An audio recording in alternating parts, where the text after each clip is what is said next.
ಕಾಡಿನ ಮಧ್ಯದಲ್ಲಿ ನಿಶಬ್ದತೆ ಆವರಿಸಿಕೊಂಡಿದೆ. ಹಠಾತ್ ಒಂದು ಗರ್ಜನೆ. ಅದು ಸಾಮಾನ್ಯ ಪ್ರಾಣಿ ಅಲ್ಲ, ಒಂದು ಕಾಡಿನ ನಿಜವಾದ ರಾಜ. ಟೈಗರ್ ಬಗ್ಗೆ ಈ ವಿಡಿಯೋದಲ್ಲಿ ತಿಳಿಯೋಣ. ಟೈಗರ್ ವಿಶ್ವದ ಅತಿ ದೊಡ್ಡ ಕಾಡು ಬೆಕ್ಕು ಪ್ರಜಾತಿ. ಶಕ್ತಿ, ವೇಗ, ಧೈರ್ಯ ಈ ಮೂರು ಗುಣಗಳನ್ನು ಹೊಂದಿರುವಂತ ಪ್ರಾಣಿ. ಭಾರತದಲ್ಲಿ ಕಂಡುಬರುವ ಪ್ರಸಿದ್ಧ ಪ್ರಭೇದ ಜಂಗಲ್ ಟೈಗರ್. ಇದು ನಮ್ಮ ರಾಷ್ಟ್ರೀಯ ಪ್ರಾಣಿ. ಒಂದು ಟೈಗರ್ 60 ಕಿಲೋಮೀಟರ್ ವೇಗದಲ್ಲಿ ಓಡಬಹುದು. ಒಂದು ಜಿಗಿತದಲ್ಲಿ 10 ಮೀಟರ್ ದೂರ ಹಾರಬಹುದು.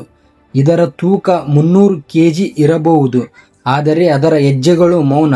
ಟೈಗರ್ನ ಕಾಲುಗಳು ಮೃದುವಾದ ಪದರವನ್ನು ಹೊಂದಿರುತ್ತದೆ. ಬೇಟೆಯ ಸಮಯದಲ್ಲಿ ಶಬ್ದವನ್ನೇ ಮಾಡೋದಿಲ್ಲ. ಟೈಗರ್ ಒಂಟಿ ಬೇಟೆಗಾರ.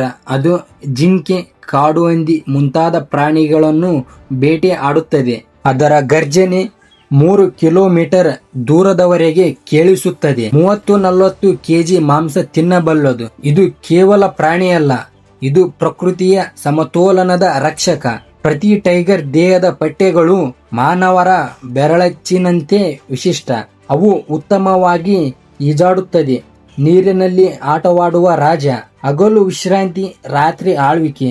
ಆದರೆ ಇಂದು ಟೈಗರ್ ಅಪಾಯದಲ್ಲಿದೆ. ಕಾಡು ನಾಶ, ಅಕ್ರಮ ಬೇಟೆ, ಮಾನವನ ಹಸ್ತಕ್ಷೇಪ ಇವೆಲ್ಲ ಕಾರಣಗಳಿಂದ ಟೈಗರ್ ಕಡಿಮೆಯಾಗುತ್ತಿದೆ.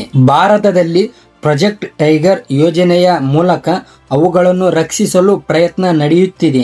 ಟೈಗರ್ ಉಳಿದರೆ ಕಾಡು ಉಳಿಯುತ್ತದೆ, ಕಾಡು ಉಳಿದರೆ ಪ್ರಕೃತಿ ಉಳಿಯುತ್ತದೆ. ಕಾಡಿನ ಗರ್ಜನೆ ಮುಂದಿನ ತಲೆಮಾರಿಗೆ ಕೇಳಿಸಬೇಕೆಂದರೆ ಹಿಂದೆ ನಾವು ಎಚ್ಚರಾಗಬೇಕು.